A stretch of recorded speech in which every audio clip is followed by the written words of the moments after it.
오늘 하나님께서 주시는 말씀은 느헤미야 1장 1절부터 11절까지의 말씀입니다. 여러분, 성경을 보시면 참 많은 역사적인 그런 사건들과 이야기들이 소개되고 있죠. 그리고 수많은 인물들이 성경 안에는 있습니다. 근데 이 성경을 보면 볼수록 참 놀라운 것은 뭐냐면 이 성경에 나오는 이 모든 역사적인 이야기들이 그냥 2000년 전에 혹은 수천 년 전에 과거의 이야기들이 아니다라고 하는 거예요. 성경을 읽다 보면 지금 우리가 살고 있는 이 시대의 이야기와 너무나 흡사한 과거의 이야기가 아니라 현재의 이야기, 바로 우리들의 이야기, 아니 나의 이야기구나라고 하는 것을 우리가 경험할 때가 참 많이 있죠. 그리고 이 성경 인물들을 보면요, 다 모두가 나의 자화상이에요. 그리고 성경 속에 나오는 신앙의 이 거장들을 우리가 보면 어떻게 이 문제를 어떻게 풀어갔을까를 잘 들여다보면 거기에 해답이 있을 때가 많아요. 그래서 여러분, 때로는 우리가 살면서 신앙생활하면서 말씀 속에서 때로는 아브라함처럼, 때로는 모세처럼, 때로는 다윗처럼, 베드로처럼, 바울처럼 그렇게 여러분이 주어져 있는 삶의 문제를 대처하면 하나님의 놀라운 기적이 나타나고 모세처럼 다윗처럼 그 문제를 해결하게 되는 그런 은혜가 있게 되는 줄 믿습니다. 그래서 여러분, 성경 속에서 오늘 우리가 살아가는 이 시대에, 그리고 또 나는 어떠한 삶을 살아갈지를 우리가 더 많이 연구하는 시간이 되었으면 좋겠습니다. 그래서 요즘과 같은 그런 이 상황 속에서 우리는 세 가지를 정말 잘해야 돼요. 첫 번째는 예배와 그리고 말씀과 기도. 여러분, 이 세 가지가 우리들의 인생의 문제를 풀어가고 현재의 어려움을 이겨나가는 유일한 백신인 줄 믿습니다. 예배와 말씀과 기도가 하나가 되어서 백신이 되면 우리는 넉넉히 우리의 문제를 이기게 될 거예요. 그래서 여러분, 오늘도 변함없이 우리가 하나님께 예배해야 되는 거예요. 그리고 두 번째는 제가 좀 전에 말씀드린 것처럼 성경에 있는 말씀을 더 깊이 연구하시면 좋겠어요. 그래서 아직 제가 확실하게 기획을 하지는 않았지만 우리 전사님들하고 좀 상의를 할 것은 매일매일 성경을 이렇게 연구할 수 있는 온라인 성경 공부를 좀 우리가 해볼까, 이렇게도 생각을 해보고 있습니다. 그래서 우리가 더 깊이 성경을 연구할 수 있는 그러한 시간들을 우리가 만들어 가자. 그리고 세 번째가 바로 기도예요. 자, 그런데 오늘 우리가 이 말씀을 통해서 우리가 지금 새로운 그런 도전을 받기를 원하는 것은, 여러분, 나약한 인간 김석형으로 살지 마시고 여러분, 말씀을 통해서 나오는 그 성경에 나오는 인물대로 사시기 바랍니다. 요셉으로 사시고 다윗으로 사시고 에스더로 사시기 바랍니다. 그래서 그 어느 때보다도 나약한 나로 살지 마시고 성경에 나오는 그 인물들처럼, 그 주인공처럼 사는 것이 매우 중요한 때라고 생각해요. 자, 여러분, 이 상황에서 성경에서 여러분은 누구를 모델로 삼으시겠어요? 만일 여러분들이라면 이 성경에서 나는 누구를 모델로 이 상황을 극복하고 해결해 가야겠다, 이렇게 여러분 생각하십니까? 저는 오늘 느헤미야를 여러분들에게 소개하려고 해요. 저는 오늘 이 시대에 우리 동탄 꿈의 교회 성도들이 누구로 산다고요? 느헤미야처럼 살기를 원해요. 느헤미야처럼 생각하고 느헤미야처럼 말하고 느헤미야처럼 행동하기 바랍니다. 따라합시다. 나는 느헤미야다. 여러분, 나는 김석형이 아니라 나는 느헤미야다. 그렇게 여러분 충분히 정말 이 말씀에 푹 들어가서 정말 내가 감정이입이 되어서 내가 완전히 느헤미야처럼 말하고 생각하고 바라보는 거예요. 그리고 그렇게 행동하는 거예요. 한번 해보시기 바랍니다. 그래서 오늘 여러분들에게서는 이 느헤미야를 소개하려고 해요. 느헤미야는 지금 수산궁에 있습니다. 1장에 보면 수산궁. 이 수산궁은 고고학자들이 연구한 자료를 보니까 정말 화려했대요. 금과 은하고 상아로 가득한 모든 건축 재료가 금과 은과 상아로 지어진 아주 화려하고 아름다운 궁전이었대요.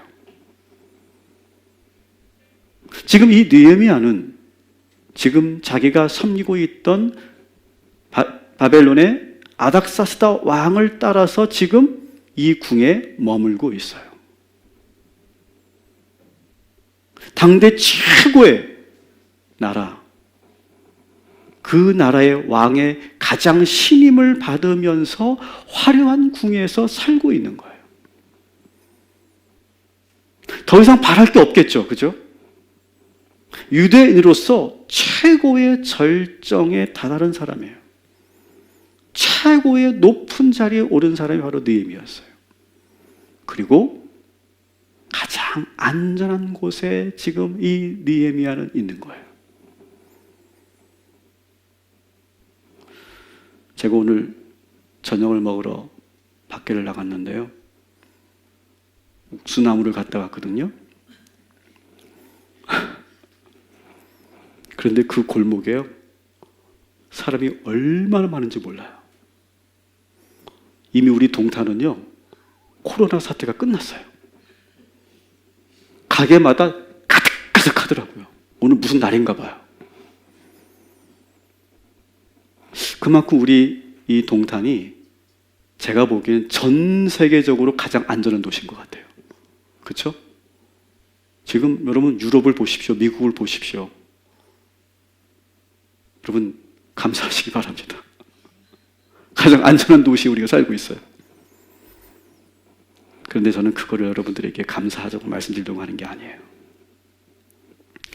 느헤미야도 가장 좋은 환경, 가장 안전한 궁에 살고 있었어요. 그런데 여러분, 이 느헤미야의 관심은 어디에 있는 줄 아세요? 예루살렘에 있었어요. 여러분, 이 예루살렘은요, 이 수산궁하고 비교해 본다면요, 정말 형편없는 도시예요. 모든 것이 이미 전쟁을 통해서 모든 것이 다 무너져 버렸어요. 폐허가 돼버렸어요. 성벽이 무너졌어요. 그래서 가장 안전하지 못한 성이 돼버렸어요. 가장 불안전한, 가장 위험한 그런 도시가 되어버렸어요. 지금 이 느헤미야는요, 수산궁에 있으면서 온통 이 가장 불안한, 안전하지 못한 예루살렘에게 온통 관심이 가 있다는 거예요. 여러분, 느헤미야 1장 1절부터 2절까지의 말씀을 한번 같이 읽겠습니다. 시작. 하가랴의 아들 느헤미야의 말이라.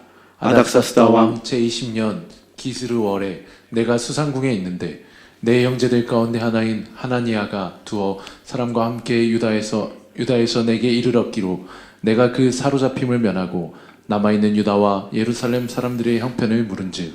아멘. 아멘. 자, 지금 느헤미야가 수산궁에 있는데 지금 어디에 형편을 묻고 있다고요? 예루살렘의 형편을 묻고 있어요. 여러분 지금 가장 안전한 가정에서 예배를 드리고 계시죠? 가장 안전합니다. 그래도. 근데 여러분, 그 가장 안전하고 편안한 그 가정 안에서 여러분 누구를 생각해야 될까요? 어디를 바라봐야 될까요? 여러분 바라기를, 여러분 이 성전, 이 동탄 꿈의 교회를 바라보시기 바랍니다. 그리고 우리 각 성도들을 바라보시기 바랍니다. 우리 이웃들을 여러분 바라보시기 바랍니다. 그리고 저 밑에 있는 우리나라 대구를 여러분 바라보시기 바랍니다. 그리고 지금 세계적으로 가장 위험한 나라, 가장 위험한 도시 이탈리아를 바라보시기 바랍니다. 지금 우리가 그렇게 해야 될 때라는 거예요. 내가 가장 안전한 수상궁에 있다고 만족하고 안심하는 것이 아니라, 지금 내가 비록 안전한 곳에 처해 있지만 가장 어려운 곳, 가장 위험한 곳을 바라보라는 거예요. 저는 사실 한 주간 마음이 그렇게 참 좋지가 않았어요. 자꾸 하나님이 이렇게 좋은 안전한 도시에서 이렇게 목회하고, 그리고 정말 우리 성도들이 정말 이 어려운 와중에도 정말 하나가 되어서 예배드리고 있는 그것이 참 감사해서 그냥 만족할 만도 한데, 자꾸 제 마음이 어디로 자꾸 가냐 하면, 자꾸 제가 오늘 새벽에도 말씀드렸지만 그 교회들을 자꾸 보게 하는 거예요. 저 교회는 어떨까? 지금 이 교회는 어떨까? 자꾸 마음이 그쪽으로 가는 거 있죠.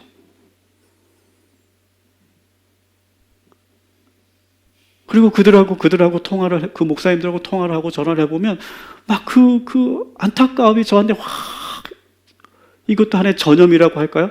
전염되는 것 같아요. 그래서 마음이 너무 무거워요, 사실은요.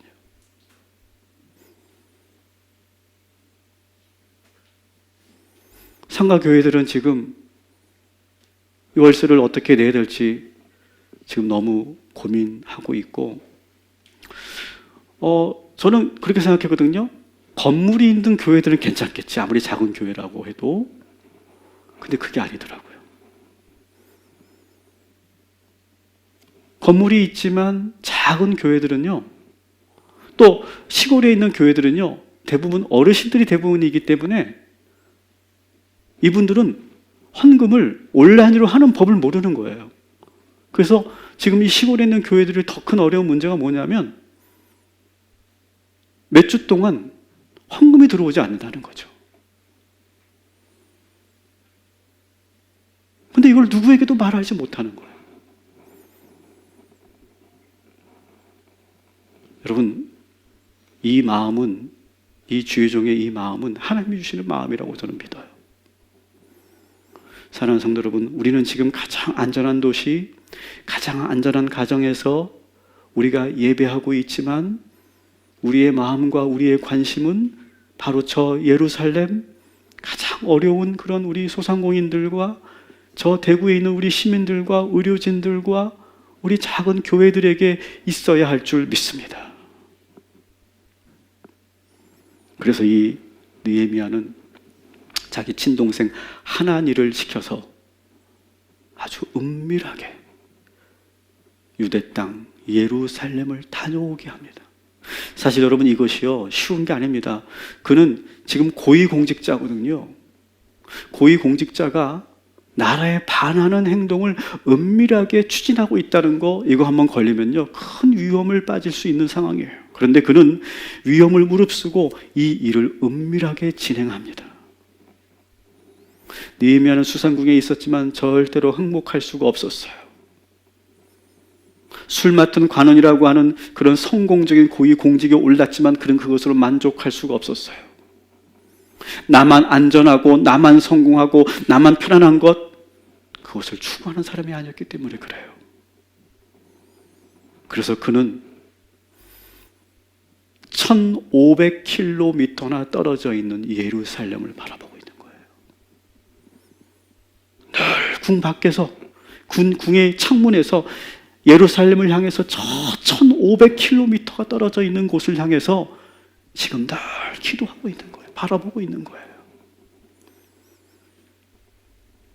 여러분, 한번 따라해 주십시다. 우리의 기도는 1500km를 갑니다. 여러분 1500kg가 문제일까요? 여러분 우리의 기도는요 1500kg가 아니라 10,000kg, 10만 kg, 100만 kg도 가는 줄 믿습니다. 여러분 우리가 정말 마음을 다하고 뜻을 다해 기도하면 하나님께서 우리의 기도를 들으시고 수천 킬로, 수만 킬로 떨어져 있는 그곳을 회복시켜 주실 줄 믿습니다. 여러분 이렇게 이 상황이 혼란스럽고 너무 힘들면요 우리는 자꾸 어떻게 되냐면요 자꾸 움츠러들어요. 그래서 나만 생각하게 되고요 우리 가족만 안전하게 되면 된다고 생각하고요 우리들만이라도 마스크를 쓰자고 생각하고요 아무도 못 들게 국경을 닫아버리려고 합니다. 그렇게 자꾸 움츠러들거든요. 마음을 닫거든요. 나만 보거든요. 여러분 오늘 이 말씀, 이 느헤미야의 말씀을 여러분 들으면서 그렇게 닫혀져 있는 우리의 그 빗장이 열어지고 우리의 관심이 더 넓은 곳으로, 더 먼 곳으로, 나와 전혀 상관없는 사람들에게까지도 우리의 관심이, 우리의 사랑이 뻗어나가게 되기를, 오늘 우리의 기도의 지경이 활짝 넓혀지게 되기를 주님의 이름으로 축원합니다. 여러분 그래서 이럴 때일수록 우리는 더 많이 우리 성도들과 교제해야 돼요.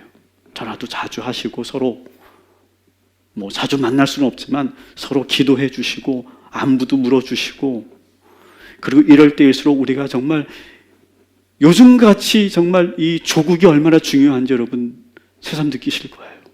이 나라가 얼마나 중요한 나라인지, 이 대한민국이 얼마나 지금 중요한 때인지. 여러분 요즘같이 우리가 이 애국심에 불타오를 때가 저는 없다고 생각해요. 그리고 이 전 세계를 위해서 여러분 기도해야 됩니다. 우리의 기도가 전 세계로 뻗어나가기를 우리 하나님께서는 지금 바라고 계시는 줄 믿습니다. 여러분 수상궁에서 벗어나서 예루살렘으로 향하시고 가장 아무도 관심 갖지 않는 그곳으로 우리의 관심과 우리의 사랑과 우리의 기도가 뻗어나가게 되기를 주님의 이름으로 축원합니다.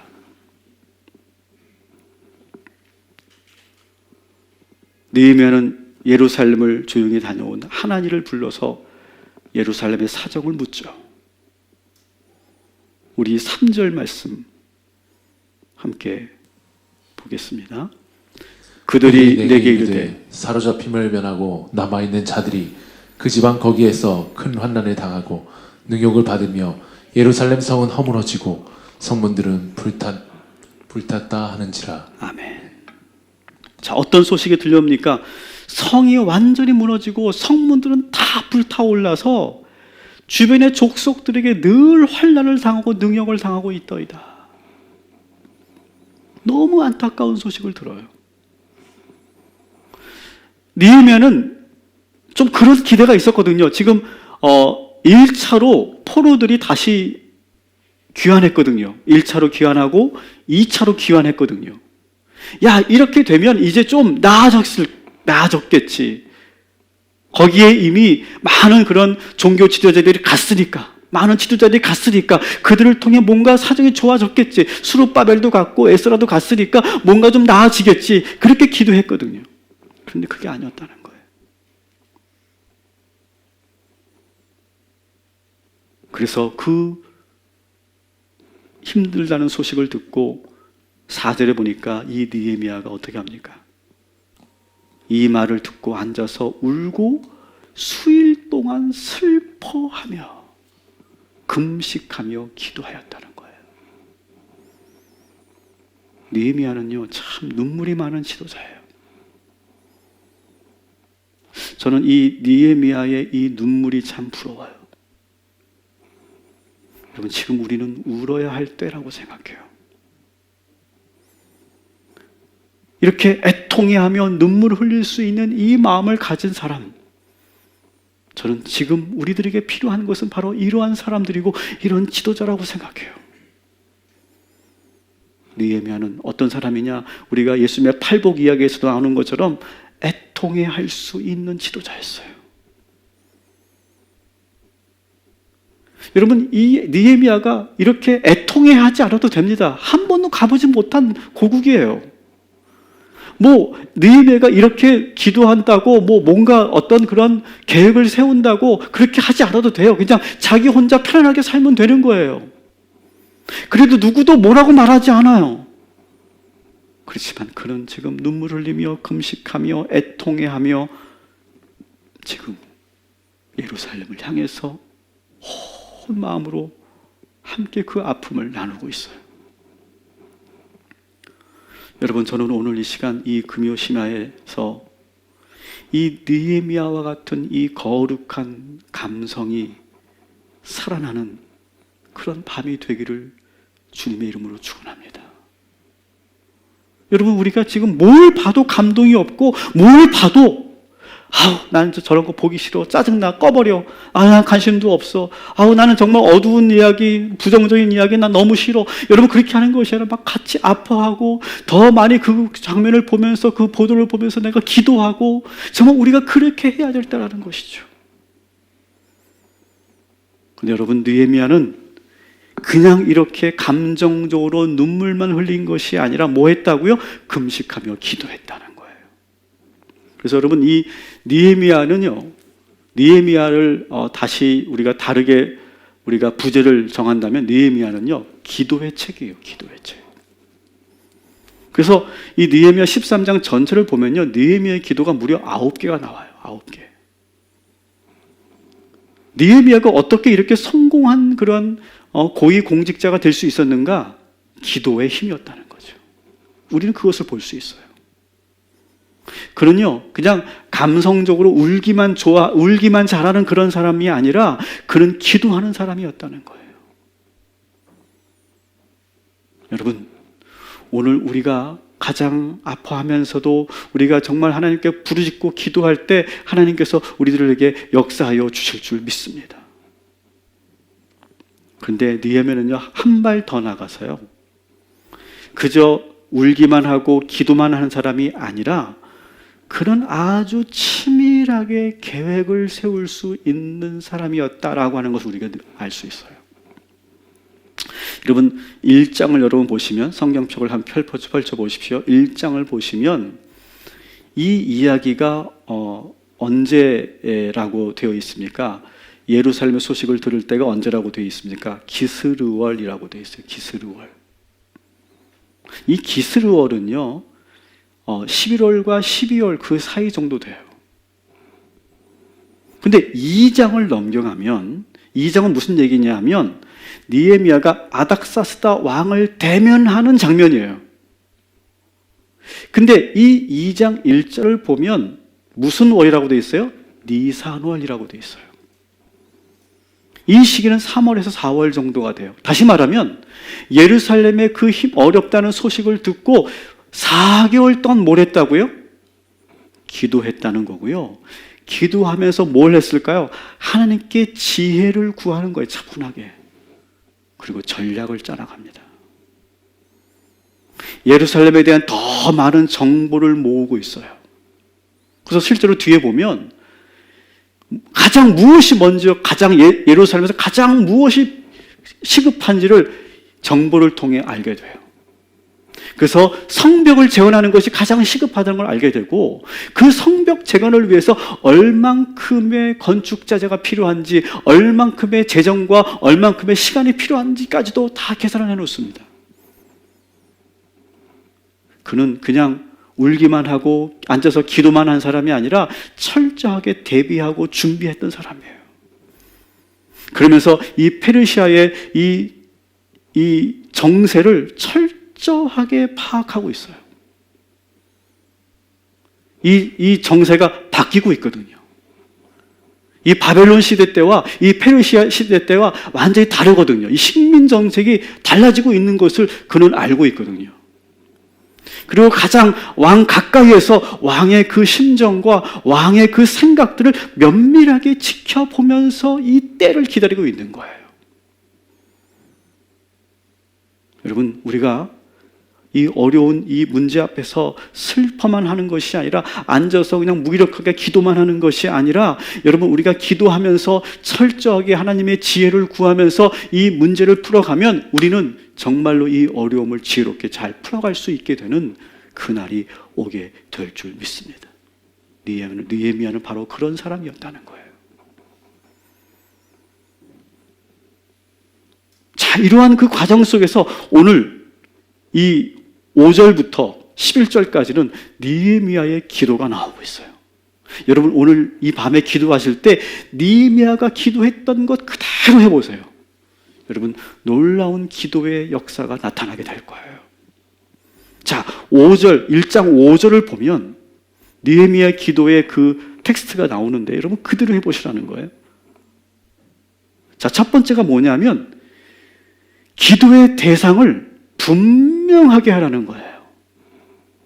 자, 1장 5절 한번 같이 읽겠습니다. 하늘의 하나님 여호와 크고 두려우신 하나님이요. 자, 다시 한번 읽어볼게요. 하늘의 하나님 여호와 크고 두려우신 하나님이에요. 아멘. 여러분, 우리가 기도할 때요, 그냥 자꾸 우리는 앞부분에 있는 하나님에 대한 기도를 별로 그렇게 중요하게 여기지 않을 때가 많아요. 여러분, 근데 우리가 정말 기도할 때 정말 중요한 게 뭔지 아십니까? 우리가 기도하는 대상이 누구인가를 분명하게 하는 것이 중요해요. 여러분, 우리는 하나님에게 기도하는 거예요. 어떤 하나님이냐? 따라합시다. 하늘의 하나님. 이 하늘의 하나님이라는 말은 뭡니까? 하늘의 하나님이라는 것은 뭐냐면 이 우주 만물을 다스리시는 하나님을 말하는 거예요. 지금 겉으로 보기에는 이 세상이 페르시아가 패권을 가지고 주도하는 것처럼 보이고 지배하는 것처럼 보이죠. 그러나 그렇지 않다는 거예요. 진정한 통치자는 누구냐? 하늘에 계신 이 우주 만물을 통치하고 계시는 여호와 하나님이 진정한 왕이시고 진정한 지배자라시는 거예요. 여러분, 오늘 이 시간 우리 하나님께서 이 세계를 지배하고 계심을 믿으시기 바랍니다. 여러분, 이 세상은요 사탄 마귀가 다스리지 않습니다. 바이러스가 우리를 지배하지 않습니다. 하늘에 전능하신 하나님이 이 우주 만물을, 이 세상을 다스리고 계심을 분명하게 믿으시기 바랍니다. 이 믿음을 가지고 기도하셔야 돼요. 그러면서 하나님을 뭐라고 한다고요? 크고 두려우신 하나님이요 라고 또 고백하고 있어요. 여러분, 지금 우리가 두려워하고 있는 것이 뭡니까? 우리가 두려워하고 있는 것은 그 어떤 보이지 않는 그런 바이러스가 아니라 우리 하나님이어야 되는 줄 믿습니다. 우리는 지금 하나님을 두려워하고 경외하면서 가장 크신 여호와 하나님을 우리가 바라보며 기도해야 됩니다. 여러분, 그래서 오늘 기도하실 때 고개를 높이 드시고 하늘을 바라보시면서 크고 위대하신 하나님을 묵상하세요. 그리고 하나님을 가장 두려운 존재로, 두려운 하나님으로 여러분 묵상하세요. 그리고 그런 믿음과 그런 하나님에 대한 확신이 들 때 그때 기도하세요. 그냥 우리가 어떤 표현으로, 어떤 관용어로 하나님, 전능하신 하나님, 그게 아니라 정말 하나님에 대한 그 확고한 믿음, 그 전능하신 하나님이 내 앞에 딱 있다라고 하는 확실한 그런 그 체험, 그것이 있을 때 그 다음 기도를 하시는 거예요. 여러분, 우리 전능하신 하나님이 우리와 저와 여러분과 함께하여 주시는 줄 믿습니다. 두 번째로 이 느헤미야는 또 어떻게 고백합니까? 5절 하반절에 보면 우리 한번 같이 읽어볼까요? 주를 사랑하고 주의 계명을 지키는 자에게 언약을 지키시며 긍휼을 베푸시는 주여. 아멘. 따라합시다. 언약을 지키시는 하나님. 여러분, 언약을 지키시는 하나님, 약속을 지키시는 하나님, 주의 계명을 잘 지키고 주님을 사랑하는 자에게 약속을 지키시는 하나님이라는 거예요. 여러분, 우리가 오늘 이 시간 다른 일을 하지 않고 가정에서 각 처소에서 우리가 예배하며 기도하는 이 계명을 잘 지키는 자들에게 하나님께서는 반드시 약속하신다는 거예요. 여러분, 오늘 이 시간 여러분들이 예배하는 가운데 여러분 기도할 때 하나님께서 반드시 우리의 기도를 들어주시고 우리에게 언약을 지켜주시고 그리고 성취하여 주실 줄 믿습니다. 여러분, 우리가 기도하면서도 긴가민가 하고 이게 되겠어? 될까? 일단 해보기나 해보자 이런 마음으로 기도하면 아무 일이 일어나지 않습니다. 여러분 확고하게 믿으시기 바랍니다. 우리 하나님은 우리가 기도하면 반드시 그 언약을 지켜주시는 하나님이심을 분명히 믿고 기도하는 확신에 있는 그런 밤이 되기를 주님의 이름으로 축원합니다. 세 번째 느헤미야의 기도는 어떤 기도냐? 진정한 회개가 있는 기도였다는 거예요. 그는 아주 긴 부분을 6절부터 7절까지 보면 긴 부분을 회개의 기도로 삼고 있어요. 우리 한번 6절 7절을 우리 한번 같이 읽도록 하겠습니다. 시작. 우리 이스라엘의 자손이 주께 범죄한 죄들을 자복하오니 주는 귀를 기울이시며 눈을 여시사 종의 기도를 들으시옵소서. 나와 내 아버지의 집이 범죄하여 주를 향하여 크게 악을 행하여 주께서 주의 종 모세에게 명령하신 계명과 율례와 규례를 지키지 아니하였나이다. 아멘. 자, 지금 느헤미야는 뭐 하고 있다고요? 회개의 기도를 철저하게 하고 있어요. 이스라엘 모두가 지은 죄를 회개하고 있어요. 여러분 여러분 느헤미야는요, 느헤미야가 한 일이 아니거든요. 이건 아주 오래전에 자기 조상들이 했던 지었던 죄를 지금 느헤미야가 마치 나의 죄인 것처럼 회개하고 있어요. 이스라엘 왕들과 귀족들 때문에 나라가 망하게 된 것이다. 그렇게 원망하는 것이 아니라 비난하는 것이 아니라 마치 내가 그 죄의 책임자인 것처럼 그렇게 자처해서 회개하고 있다는 거예요. 여러분 이것이 우리 그리스도인들의 자세라고 저는 생각해요. 여러분 오늘 이 시간 이러한 사태가 일어난 것에 대해서 우리가 회개하기를 바랍니다. 제가 최근에 이 코로나 바이러스 사태가 왜 일어났는가 도대체 그 강연을 제가 하나 들었는데요. 누구 때문이래요? 이 코로나 바이러스 퍼진 게? 누구 때문? 신천지? 신천지 말고. 누구 때문이래요? 박쥐 때문이래요, 박쥐. 야, 그런데요, 참 제가 회개할 게 하나 있는데요. 정말 이거 회개해야 돼요, 정말. 제가 고백할게요. 그 전문가가 말하는데 박쥐 때문이라고 분명히 얘기하더라고요. 박쥐를 통해 그 바이러스가 퍼졌다는 거예요. 제 속에서 뭐라고 생각한 줄 아세요? 저 박쥐들을 다 없애면 되지. 나도 모르게 그 생각을 하고 있는 거예요. 야, 참 인간의 그 마음이라는 건요, 무시무시한 거예요. 그럼 저 박쥐를 다 없애면 되는 거 아니야? 멸종시키면 되는 거 아니야? 그 생각을 제가 2초 했어요. 2초. 길게는 안 했어요. 순간 그 생각이 들었어요. 그런데 뭐가 문제인 줄 아세요? 박쥐가 문제가 아니라는 거예요. 인간이 박쥐들의 그 서식지를 침범했다는 거예요. 그래서 우리가 그 바이러스에 전염되고 그로 인해서 지금 이런 사태가 일어났다는 거예요. 전 세계 밀림들이 파헤쳐지고 있다는 거죠. 인간의 그 탐욕과 그 욕심 때문에 말이죠. 거기에 밭을 만들고 거기에 건물을 짓고 거기에 어떤 유락시설을 만들고 리조트를 짓고 그러면서 이런 문제들이 발생하기 시작했다는 거예요. 여러분. 누구의 죄예요? 나의 죄예요. 나의 죄. 박쥐가 아니에요. 나의 죄예요. 우리 인간의 죄예요.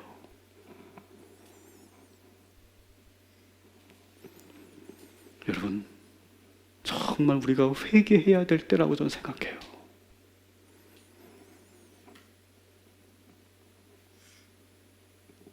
저희 아내가 며칠 전에 글을 하나 카톡으로 보내줬는데 참회의 기도라고 하는 글이었어요. 그런데 계명대, 여러분 아시죠? 계명대 교수 선교회에서 어느 교수님이 이 사태를 바라보면서 참회의 기도라고 하는 기도문을 함께 나눴다라고 하는 글을 저에게 보내줬어요. 제가 다 100% 동의가 된 것은 아닌데 이렇게 회개 기도할 수 있겠구나라고 하는 것을 제가 느껴서 저는 여러분들과 함께 이 기도문을 함께 나누기를 원합니다.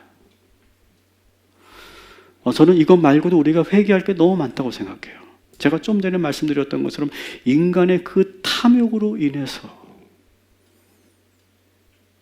박쥐들의, 우리 야생동물들의 보금자리를 침범하고 그로 인해서 생긴 원인인데 우리는 여전히 애꿎게 박쥐들을 원망하고 비난하고 있는 인간의 그 이기적이고 자기중심적인 파괴적인 그 탐욕, 저는 그것이 가장 회개해야 될 거라고 생각하고, 그런데 저는 이 교수님의 이 회개 기도를 보면서 우리가 더 많은 회개 기도가 필요하구나라고 하는 것을 느꼈기 때문에 저는 여러분들과 함께 이 회개 기도를 나누고 오늘 이 말씀을 마치려고 합니다.